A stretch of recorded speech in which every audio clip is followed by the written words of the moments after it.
Hi, it's me again for another episode of Tori Learns to Cook. I am going to be making meatballs today.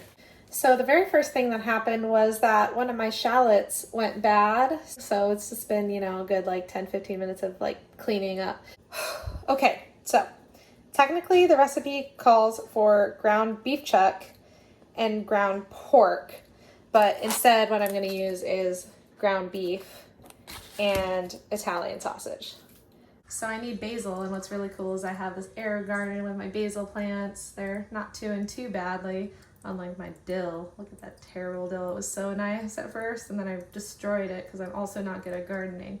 Okay, so I don't have a food processor, but I do have this blender, which I think acts as a food processor, but I'm not really sure because I don't really know what the difference is between this and a food processor. We've got shallots, sun-dried tomatoes, basil, shredded mozz, Parmesan, tomato paste, red pepper flakes, and salt and pepper. Okay, so I got my Ninja half-assed food processor, and I'm just gonna pulse it, I guess. That looks actually kind of gross. Okay, this is what came out of the food processor thingamajig. And it actually smells kind of good, but it looks fucking vile. So here's the thing, I actually hate cooking meat. I think it's absolutely disgusting. I hate handling raw meat. So I think what I'm gonna do is, I tried to do that for dramatic effect, but it didn't work. I think what I'm gonna do is wear these gloves. I'm hoping that it's okay to do this and that the latex won't somehow flavor the food. Okay, well that was super nasty, but this is the mix that I've got going. Unfortunately, I think I'm just gonna have to use my hands. I think I'm gonna have to roll them like this maybe, and then pierce a hole in it. So gross. And then put a little bit of mozzarella cheese in the hole. This is whack. Just dead animal in my hands right now. God, these are huge. Rolling it up, putting a little gross. I'm like a 13-year-old right now. Put a little hole in it, put some mozzarella in it. Oh, I just dropped that on the floor. I'm gonna have to clean that up now. Wonderful.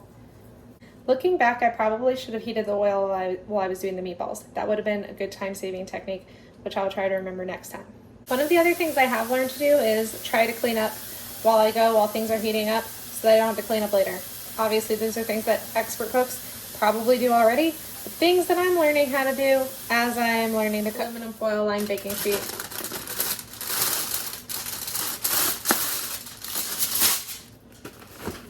Point out that the prep time on this recipe said 15 minutes, and I have effectively been going for, I think, 45. The recipe also says that I need 35 to 38 meatballs, and I have 19.